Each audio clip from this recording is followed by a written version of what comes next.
muéstrame a Dios, muéstrame la ciencia. Si tú me pides que te muestre a Dios, yo te pido a ti que me muestres la ciencia. Y es que Dios y la ciencia son principios generativos, es decir, que generan cosas. Por lo tanto, son inabarcables.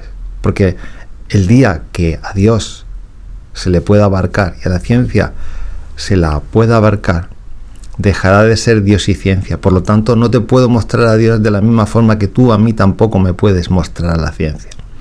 Me podrás mostrar aparatos creados con la ciencia, por ejemplo, la radio.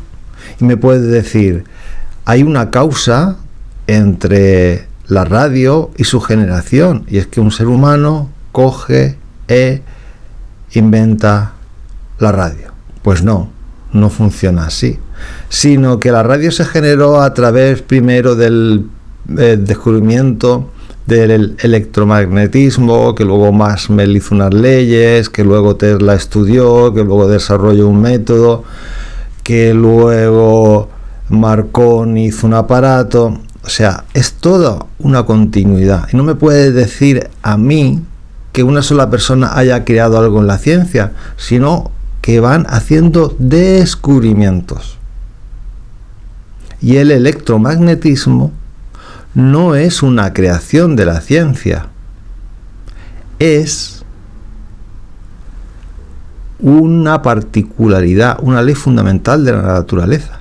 Y lo que ha conseguido el ser humano es transformar esa fuerza para su beneficio, la construcción de la radio o de Internet. De la misma forma que se ha manipulado la gravedad para que nosotros podamos volar. Es decir, la ciencia lo que hace es manipular las cosas para su beneficio. Pero en sí la ciencia no tiene un principio creador básico. La gravedad es. El electromagnetismo es. Y transformando eso generan cosas nuevas. Pues bien, de la misma forma, el principio original de esas cosas es Dios. Dios es el que genera la gravedad, el que genera el ser humano, el que genera el planeta Tierra. Y dirás, es que no hay causa, no hay unidad formal entre la Tierra y Dios. Sí, porque se sabe que hay unas leyes generales, la gravedad, el electromagnetismo, la fuerza atómica. Se sabe que hay fuerzas que generan las cosas. Eso la ciencia coincide, hay fuerzas que generan las cosas. ¿Quién genera esa fuerza? Pues siempre una fuerza la tiene que generar algo, porque las fuerzas en sí mismas no se generan ellas solas. Bien, pues a ese principio generador le llamamos unos Dios, otros le llaman naturaleza, otros le llaman evolución. Eso es Dios. Entonces, de la misma forma que la ciencia no se puede representar por una imagen, ni siquiera el método científico es para todos igual, porque hay otros que rompen ese método científico y hacen ciencia de otra manera. Incluso la ciencia se puede dividir en diferentes ciencias que chocan entre sí. Ahí está la mecánica cuántica, que tiene sus leyes, y la física clásica, que tiene las suyas, y no se pueden unir, aunque funcionan a diferentes niveles.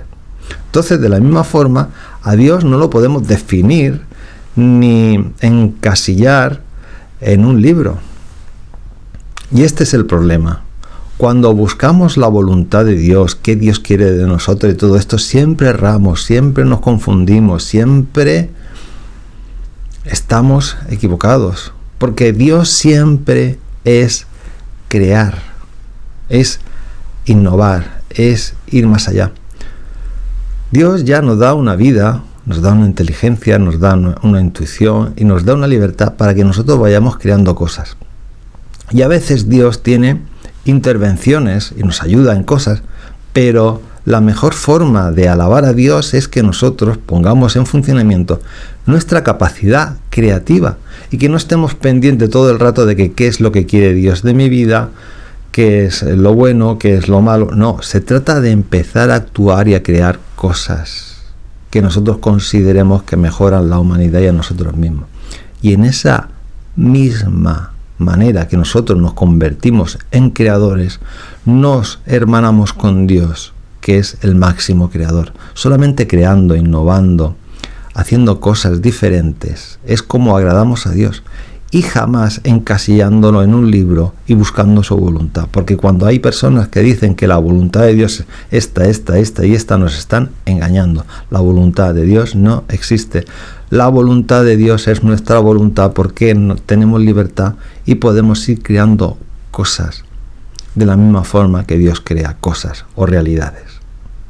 Así que la clave está en no buscar la voluntad de Dios, sino con todo aquello que se nos ha dado, intentar crear cosas para, según nuestro criterio, mejorar nuestra vida y mejorar la humanidad. O sea que Dios existe, es la fuerza primera y no se puede buscar una imagen, como tampoco podemos buscar una imagen de la ciencia.